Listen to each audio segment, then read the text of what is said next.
Oh, I'm sorry. Did I break your concentration? Anything for my princess. I am serious, and don't call me Shirley.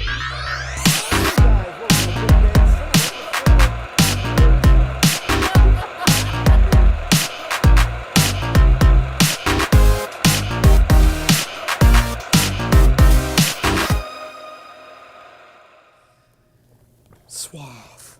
Guys, how you doing? Welcome to Big Bang Cinema. My name is Isaac the Harry Flary Anderson. I'm Tyler. Got a new sweater king. And right over here, I'm going to let him introduce himself. Who is that? Hi, I'm Chris. You may recognize my voice from Game On every Thursday from 1 to 2 on 89.1 FM. Your source of game music, news, reviews, and remixes. Strong facial hair energy that boy has. But guys, anyway, in case you don't know what this show is, this is a movie show where we talk about movie news. Movie reviews. And everything in between. So, without any further ado, it's time to get into our movie news. So, Tyler, what is our first movie topic? Pirates of the Caribbean is going to be rebooted by Deadpool Writers. They're beating that dead horse again. Oh, dare I say that dead pirate again? Maybe that dead pirate. Yeah. Just let him die. I mean, half the pirates are already dead. Have you not seen them? Yeah, I'm about to say let them stay undead. I mean, just leave it as it is. Well, here's my issue with it. We're going for a reboot right now. We just had one a year ago. We literally just had a Pirates of the Caribbean movie. We reviewed this Pirates of the Caribbean movie. It wasn't that great. Yeah. No, I had these guys in it. Remember these guys? I mean, what's left to do about the Caribbean? I don't know. Leave that to the government. Oh, that Hans Zimmer score is so great. As far as them rebooting it, period, like forget the time. Who cares? Like it's a year later. You know. What if they do like it happens now? Like the pirates attacking like Sandals. It's a completely different movie. It's not as fun. Attacking they attack like Disney cruise ships, stuff like that. And they're like Guatemalan gorillas too.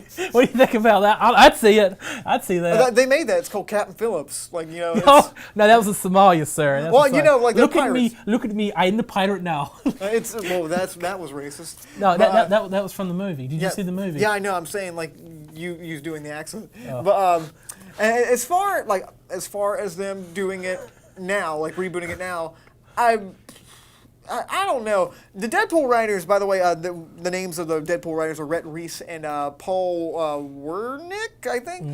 You can tell I know them very, very well. They wrote Deadpool, and they also wrote, I believe they wrote the movie Life, which is basically Alien but different. But the tone that I feel like this movie is going to go in is like the kind of snarky, kind of modern, like raunchy, vulgar tone. And I don't know, like, to me, I always like the Pirates of the Caribbean movies, at least the first few, because like they're just like nice, fun movies, You can kind of take the whole family there and kind of have a good time, and Jack Sparrow's fun to watch. It's a swashbuckling adventure, and and you watch all the people do all the cool things, and look how great Captain Jack Sparrow is, and you look at whatever Orlando Bloom's character's name was. What was his name, Chris? What was Orlando Bloom's character's name? Will Turner. I don't know. All I know is I had difficult fun. to remember. Bill Turner. It's Syl Kerner? Bill Turner. Okay, but anyway, that's why I think when I see Pirates of the Caribbean movies, they're nice, fun blockbusters.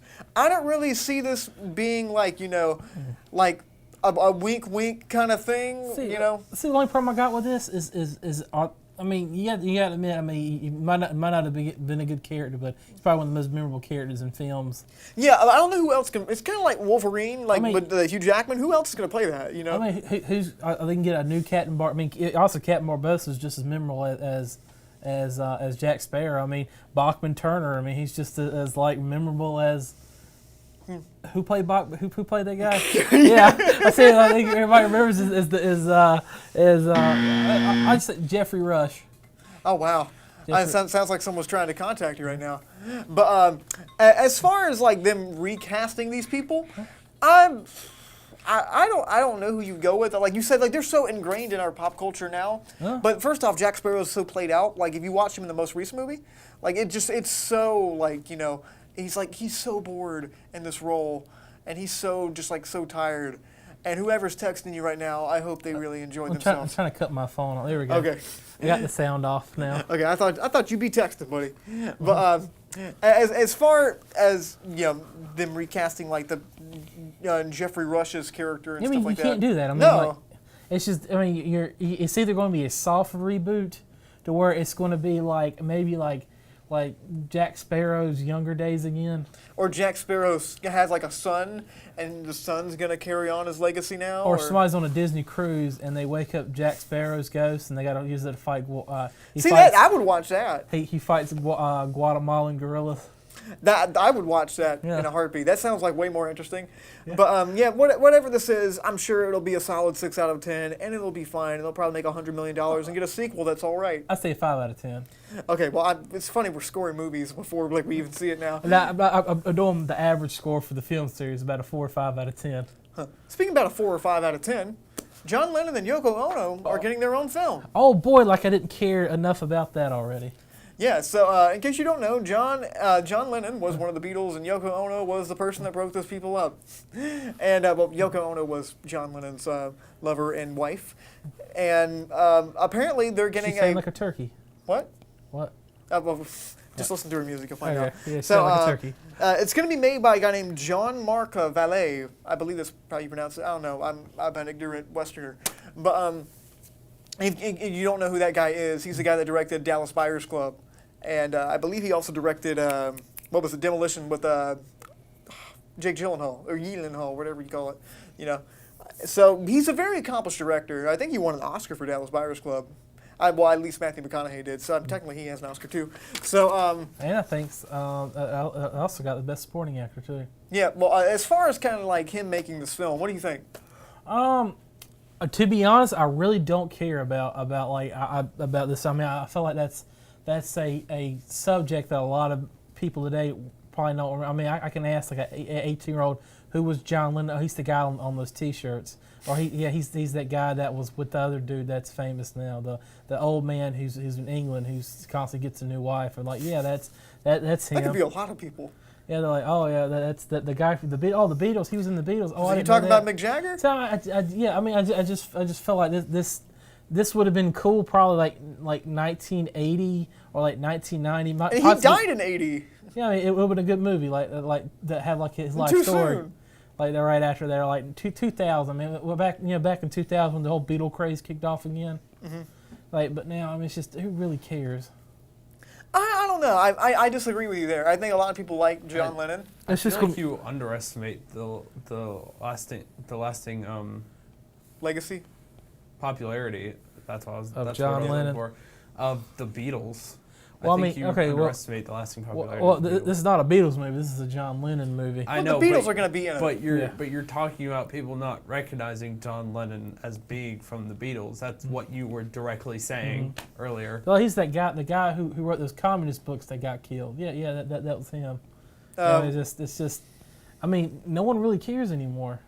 Well, I mean, they'll probably get a poster, get a T-shirt, but no one's ever gonna really care enough to go watch the movie. I do agree that a lot of young people just wear around Beatles memorabilia and John Lennon shirts and listen to John Lennon music and don't know who John Lennon is. I do agree with that. But as far as like delving into his life and his relationship with Yoko and kind of like how he left the Beatles and like what he did after the Beatles is interesting to me. And I think a lot of other people are very interested in it. And I think they picked a really good director to do it. You know, the depth he gave those characters in Dallas Buyers Club and, you know, made us care for these people doing, you know, these kind of really sketchy things, but put them in such a terrible circumstance, you know, I thought would be, you know, it was really interesting in that movie. And the way he treated the characters in Demolition, you know, some of the symbolism was a little heavy in that movie. But I don't know. I'm really excited to see where he goes with this. But Well, I know where it's going to go. I know how it's going to end. So. well, Spoiler alert. The last person that killed John Lennon was Jared Leto's character that he gained all that weight for. So Yeah. I don't know. They probably won't bring him back. He probably can't gain all that weight. But as far as kind of like, who do you want to play John Lennon or Yoko Ono? Danny McBride and somebody versatile, Keira Knightley. Keira Knightley? Yeah, so really versatile. She's not even like she's not Asian. I don't want to like make it a racial casting. Well, yeah, but like you can't really make that up. I mean, you can't. you can't go make, what's his name, Neil Armstrong, Chinese, and that's just not how it works, I was about to say it's like the casting for the quick flicks that y'all were talking about last week. Yeah. It's like the whatever the. The lack of diversity because it was a bunch of white guys in NASA in the 60s. That's who worked at NASA in the 60s. Was a bunch Yeah, of white guys. you can't really do that, but like. Well, as I'm trying to make about this, I literally just named the two names that just popped off in my head. Okay. That's how little I care really. I mean, I don't even like John Lennon's music. I didn't care about him. I didn't care about anything about John Lennon. Wow, you're gonna get so much hate from all the Paul poor people that watch this. Paul McCartney was the one who had talent.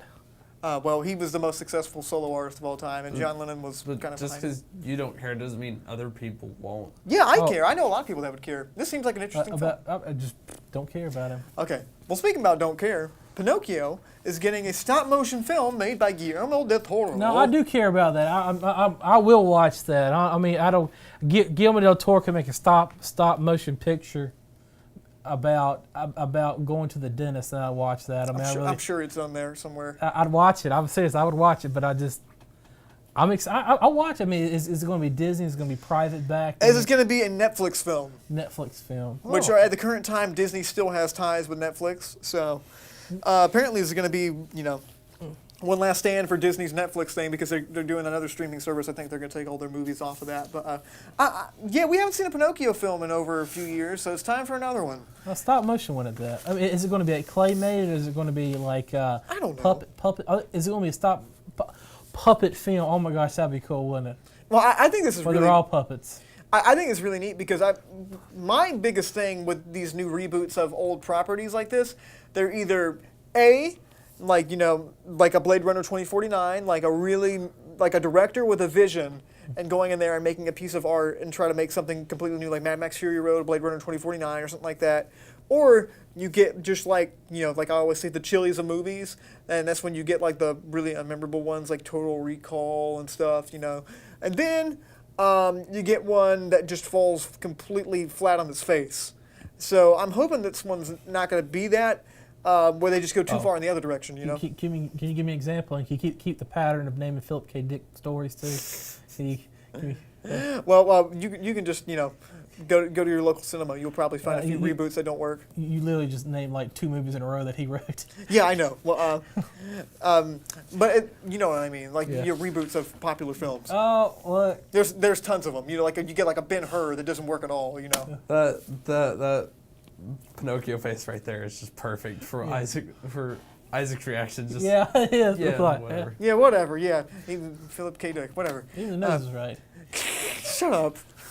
Okay, that was good. I have to give you props on that. Yeah. Good job. Okay, Yeah, but thank you. Ballistic Jill Torso, as we call him, that was a funny meme. He's I really like the way his style is so. It's so kind of weird and. That gets me every time, man. Oh, Yeah, but Ballistic Jill Torso, that gets me every time. okay. Well, I really like the style. If you've ever seen the Hellboy movies or anything like that, you can really see that he has a really good grasp on fantasy, but still kind of grounding it in somewhat of a believable reality. Oh, by the way, did you post the new Hellboy trailer? No, I did not. You didn't. No. Okay. Okay. Well, we'll talk about that another time. But, yeah, Guillermo del Toro, I'm very excited to see what he does with this because maybe it'll be like children's-esque kind of thing, or maybe it'll be like a PG-13 or something like that. I'd say he's got imagination. So I'm really excited for it. Yeah, and he's got like a childlike enthusiasm for his films. I don't know. Chris, do you have any opinions on this? What do you think about them doing a stop-motion Pinocchio? I mean, I never really watched Pinocchio when I was younger, nor have I really seen many Del Toro. Nope. Mike's still muted. I apologize. Oh my goodness, it's okay. I apologize. We just listened to the sound of silence. Basically, can you reiterate what you just said? But I didn't watch Pinocchio when I was younger, nor have I really seen any Del Toro films that I can think of. So. Okay, well. I mean, I have no particular opinion. Don't worry, on this. it's in good hands. You didn't see the Fish Bang movie? No, I didn't see the Fish Bang movie. Oh. Okay, well, yeah, that's another. Don't Google that, but you know the one he's talking about. Speaking about not watching it, Terence Malik is doing something really interesting. And before we go any further in this topic, I want to say this is a little bit of a different topic for us, just because I saw this prepping for the show. God, that scares me. That's Johnny Greenwood. This is a little bit of a different topic, but doing research for the show, this is way too interesting of a thing not to talk about. I'm curious to hear what you guys have to say. So Terence Malik, the director of The Tree of Life and a bunch of other movies that were super long and atmospheric, he's doing a VR experience with. Oh wow, it's creepy with the chain over his face. Yeah. He's doing a VR experience about the life experience from birth to death. And Johnny Greenwood from Radiohead, he's also an accomplished film scorer. He's doing the score. So this is a virtual reality film. It's a virtual reality Terence Malik film. Is it going to be for the PlayStation? I don't know. It'll probably be like the thing that really got me about this. I ain't paying money for Scorpio to go watch this. This is kind of what I'm trying to get at is the VR experience is kind of something that's coming out recently, and they've done different things. You get like the Twin Peaks VR experience. You get the whatever VR experience from all these different places. You can go to different places. They have the Blade Runner VR experience. This one's going to be a little bit different.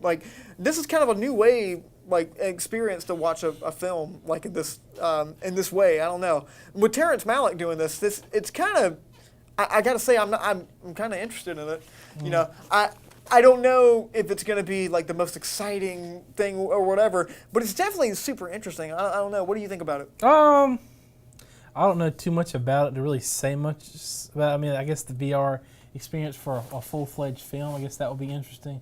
You have water squirt at the back of somebody's seat, and like they do at Disney World. No, King's Dominion. Oh wow! No, don't compare Terrence Malick to King's Dominion, right? Oh, they do the smell-o-vision and everything over there. Well, and as far as I can see, this is going to be kind of. I guess it's going to be I mean, are they going to give us 3D headsets in the film, or is it going to be like a streaming film where you just download it and watch it? I mean, I imagine it's going to be like any other VR thing. You download the thing, you put it on, and you can kind of choose your own path, but it's kind of still in the same narrative and storyline.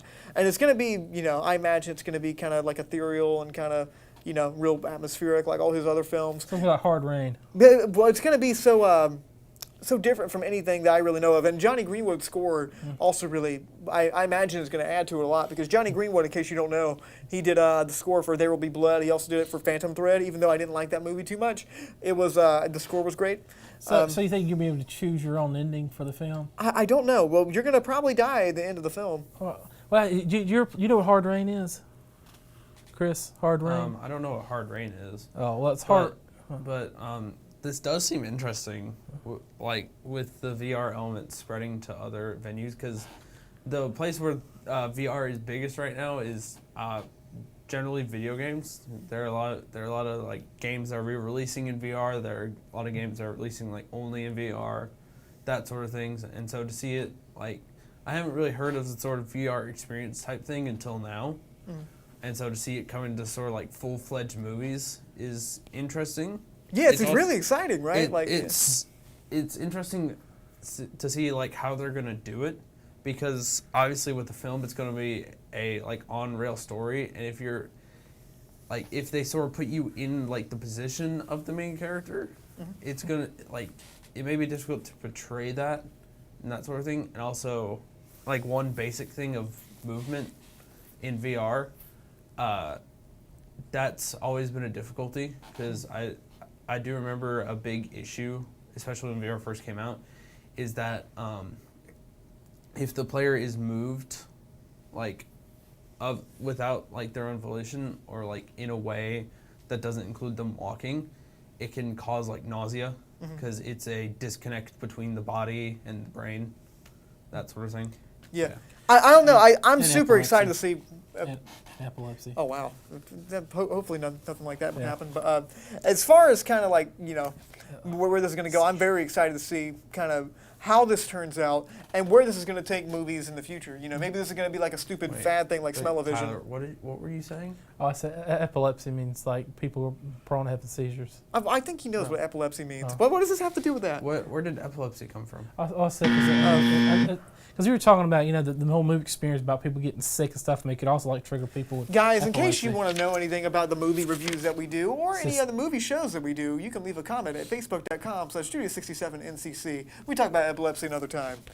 So, yeah, it's a serious medical concern. But guys, we're going to take a really quick break, but make sure you stay with us. We got a lot of fun stuff after the break. When it comes to culinary arts, Nash Community College is here to turn your burning passion for food into a career. Our chefs, with over 70 years of highly qualified industry experience, are here to point you in the right direction, teaching and handing down classical culinary techniques that will improve your skills and help you cut your way into the food industry. Gain invaluable experience, vital to cooking and preparing delicious food, served in a personal and creative environment. To learn more about the Culinary Arts program, visit nashcc.edu. It's time to pursue your career in veterinary medicine. Nash Community College now offers an Associate in Applied Science degree in Veterinary Medical Technology. This is your chance to become a registered vet tech and work with a variety of animals. Learn about radiology, client education, animal wellness, treatment, laboratory techniques, anesthesia, and more. Now accepting applications. Call 252-451-8390 or visit nashcc.edu/VMT today. Okay, guys, welcome back to Big Bang Cinema. My name's Isaac Anderson. I'm Tyler. Guys, there's a lot of cool movies coming out lately. Some of them suck, but some of them might be good. And one of those genres of films that are currently in theaters is the slasher film. And we thought we might talk a little bit about it because Halloween, we are reviewing that this week. And we thought we might talk about the genre and the rise and fall and the rise again of the slasher film. So, Tyler, can you describe kind of like where the slasher film craze kind of started? It started after, I want to say about the late 70s after Texas Chainsaw Massacre. You have a micro-budget film, and a micro-budget film. I mean, you have like disposable actors, like just who in town wants to be in a movie kind of production. So it was, and then you just have like nonstop blood and gore in the film. I mean, that was kind of like a whole real selling point for it. After that, a lot of companies picked up on this, but like, wow, so you can make a movie that cheap. People are going to go come and watch that. So about 1979, they started filming the really big, memorable one, which is Friday the 13th, and that came out in 1980, and that really picked up. And it really kind of set the genre for the slasher films, where you have a enigmatic serial killer that walks real slowly, and goes after teenagers, and it has a bladed weapon. I mean, you really can't place yourself to the character's motivation. Well, I do agree to a certain extent. To me, like you said, in the late 70s, early 80s, this kind of like really big slasher films came out. Like you got things like Halloween, you had things like Nightmare on Elm Street, Chucky. You Child's Play. Yeah, you had all these movies. But after a while, that's the thing, and it's still going. But, it started burning itself out. It got to where like a lot they were making constant sequels because they're cheap to make, and then it got to where the film themselves were becoming parodies of the film. Yeah, and it also becomes a very predictable kind of storyline. Like something's loose, it's trying to kill you, you got to kill it. Got away, open it up for a sequel. And that's always kind of the way it worked. But what made the slasher film interesting to me is that it can span over multiple different styles of film. Because the slasher film, you kind of narrowed, we talked a little bit about this before the show, you kind of narrowed it a little bit to just serial killer with a knife is inside of a house. Or a bladed weapon. Yeah, has to be in a house trying to kill a bunch of teenagers. And I think it can broaden a little bit more than that, because there's some great slasher type films that kind of use that same kind of storytelling technique that go out from different places, and I thought that was really interesting. One of my favorite is Alien. Oh, I was going to say Scream.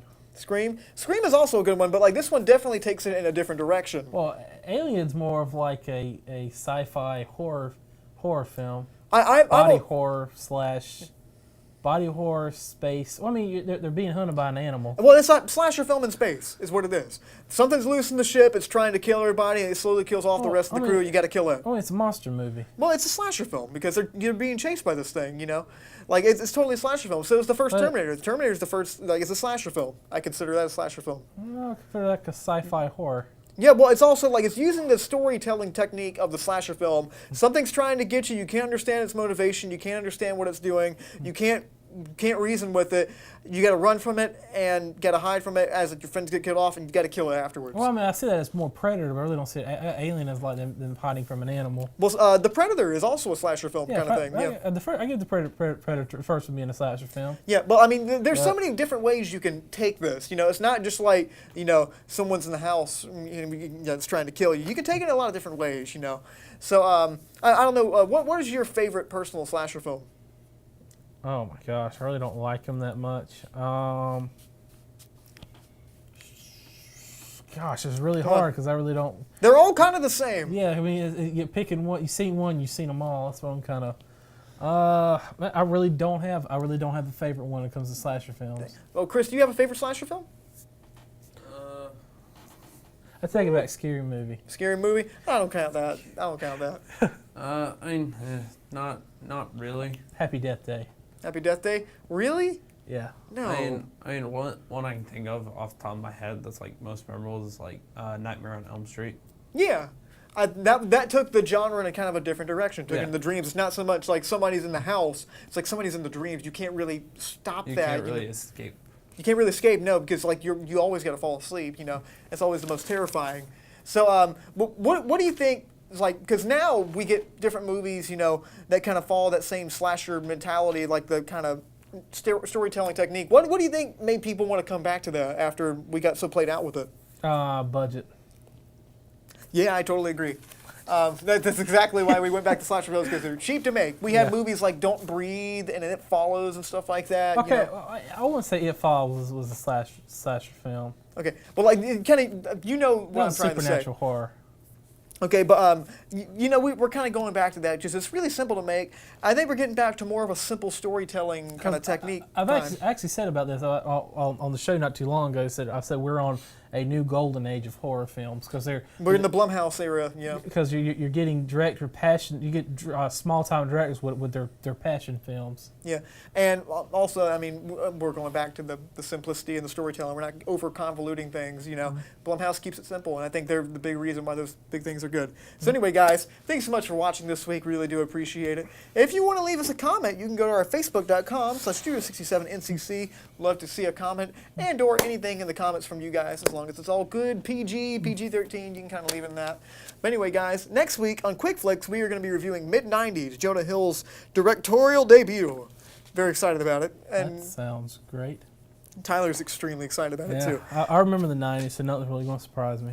But anyway, guys, I really do appreciate it. And also, if you get the chance, Quick Flicks is coming up tomorrow, Friday, at 9 o'clock. We're going to be reviewing Halloween on that, the new one with Jamie Lee Curtis and a bunch of other people. Oh, that was good. Okay. That was good. Okay. Yeah, because that's about what I described the movie as. Jamie Lee Curtis and those people. Yeah, and a bunch of other people. But anyway, guys, thank you. My name's Isaac Anderson. I'm Tyler. And I'm Chris. Stay lovely, guys.